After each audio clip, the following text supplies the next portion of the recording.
Hello, Sonia. In this short screencast, I'm going to give you feedback to your last week's summary. So let's begin. First sentence, we said we need to express the main idea argumentatively. We need to include the title of the video, the name of the speaker, a reporting verb, and the main idea. Now, remember, when you express the idea, the main idea argumentatively, the best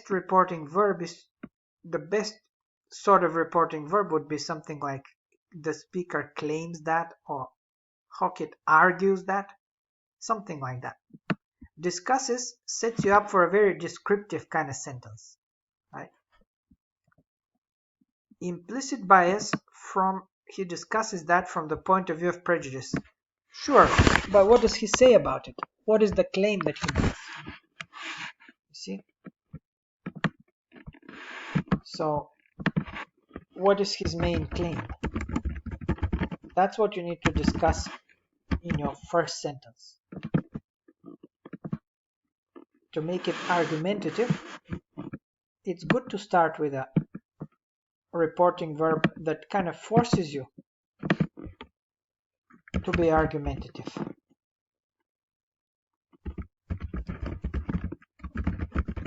So, instead of discusses, you could say claims that or argues that. And then how would you finish that sentence? David Hockett argues that. You see, if you put it that way, then you are forced to say, okay, what does he argue? And that will make the first sentence more argumentative.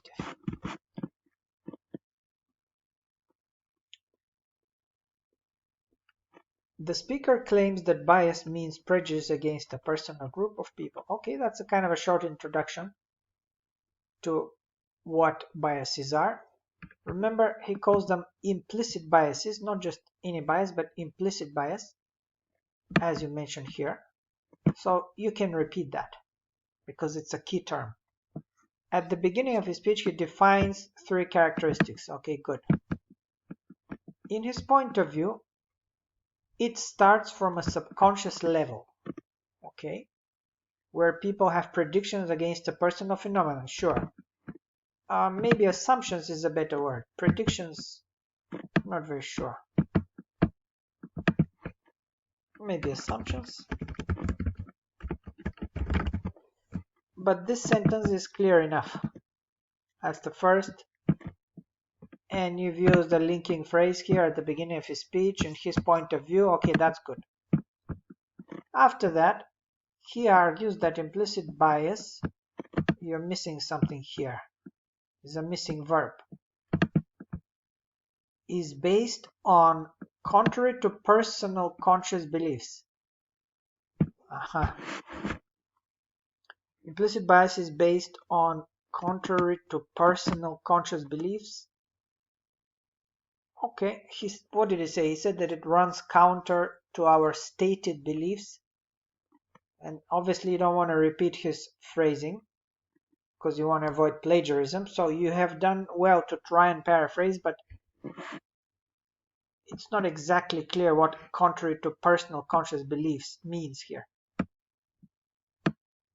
So we want to make that a little bit more clear. Just a bit clearer. Okay.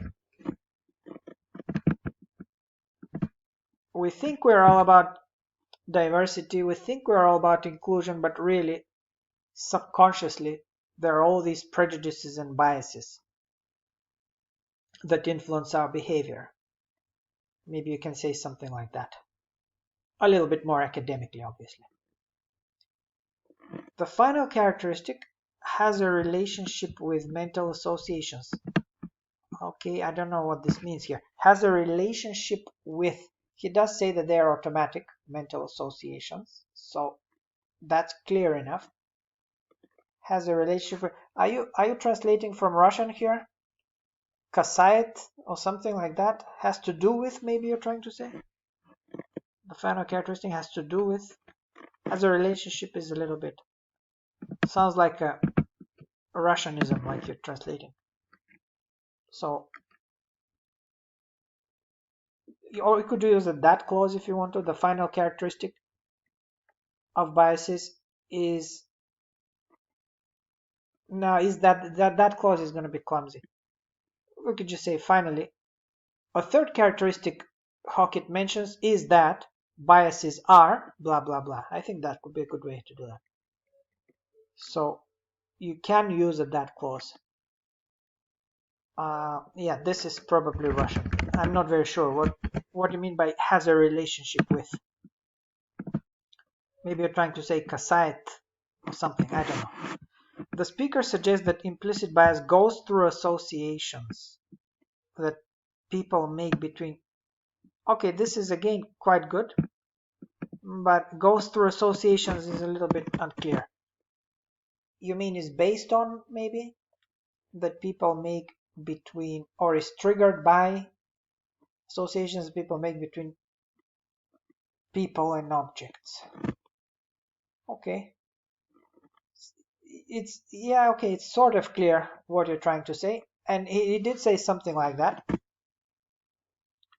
So I guess I'll take that, but yeah, maybe you can clarify a little bit what this goes through means.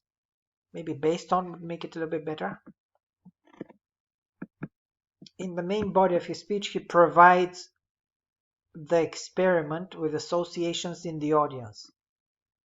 Yeah, he does kind of play a game with them. I'm not sure that you need that here. Because really it's more of an example. Remember, we stay away from examples. So the game is a kind of an example of a point that he's trying to illustrate. And the point you're saying that he demonstrates is that people depend on stereotypes. So maybe you can just mention the supporting idea. You can just focus on the supporting idea and not so much on the game. Plus, for someone who has not seen this video, it will not be very clear. What is this experiment with associations in the audience? Just stay away from the audience or really focus on the supporting idea, which is people depend on stereotypes. Okay. After that, the speaker provides three. So far, more or less, everything is clear. Work on the main idea and on the phrasing, but generally, everything is clear. You've used cohesive devices, the final characteristics at the beginning, so it's all good. Every once in a while, you could use his name instead of simply he, because you keep repeating that. You can just say, like here, the speaker, or even the name, Hockett. Okay. But overall, so far, this is clear. Now the confusion starts from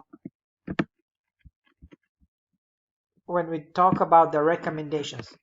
And he does spend quite a bit of time discussing recommendations. These are the things we can do. He does call them reasons, sure. Says these are the three reasons why we should start thinking very seriously about our own implicit biases. And then he says we need to do this, we need to do that, and we need to do the third thing. And so you can call these recommendations.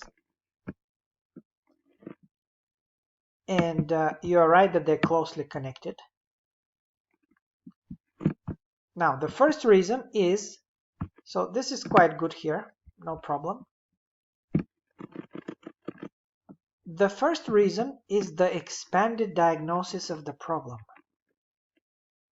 where biased people follow the trend from others. Where biased people follow the trend from others. Yeah, this is a bit unclear.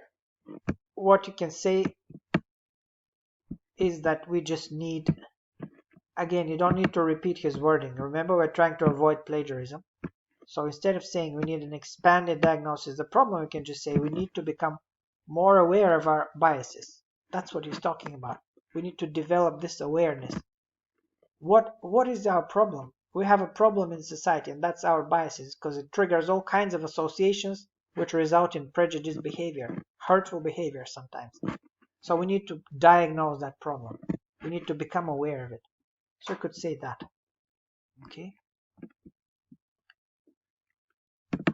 With your own words.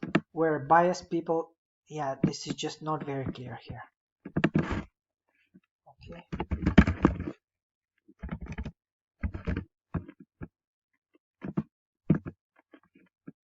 Let's see the second reason, basis on predictive and preventive beliefs. This is rather unclear here.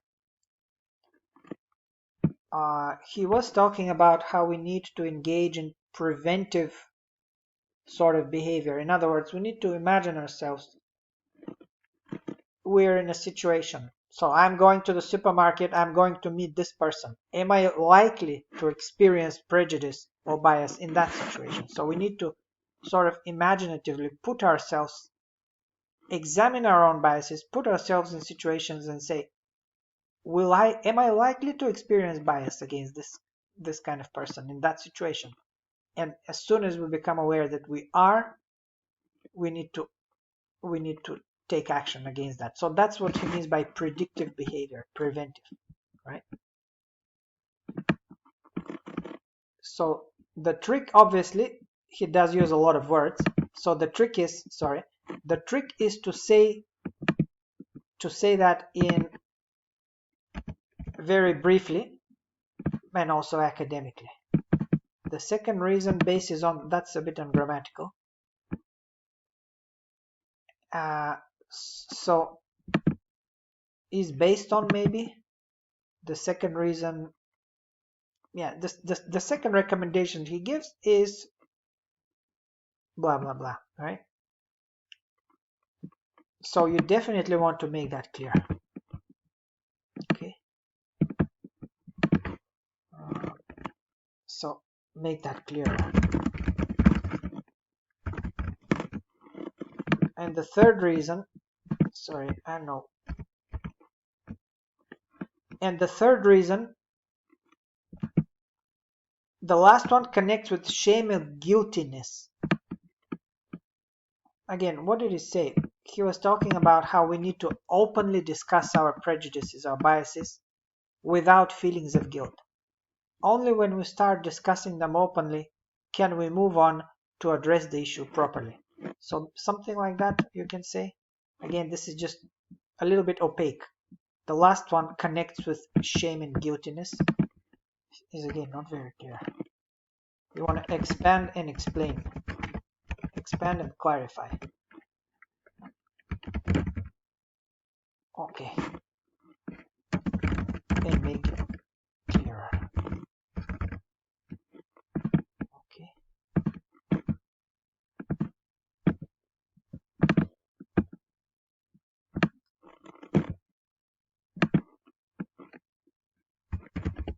Concluding this speaker. You need some punctuation here, right? The speaker suggests that all people should work on their own bias and try to percept the world without perceive, right? Okay, that's actually not bad as the last sentence. In conclusion,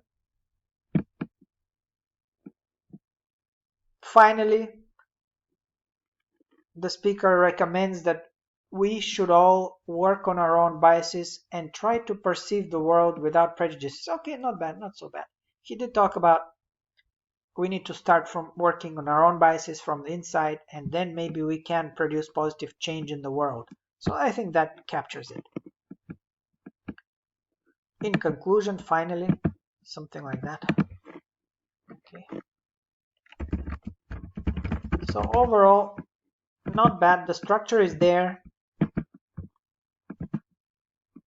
I would say work on clarity a little bit more, and you do need to expand on some of those recommendations. But you have described the characteristics more or less well. So overall, good work. But you do need to try and make the first sentence. Remember, you go back to the rubric. It should be argumentative, concise, and it should include all these things which you have included. But the main idea should be expressed more clearly. Okay? I hope this is helpful to you, Sanya. Good luck.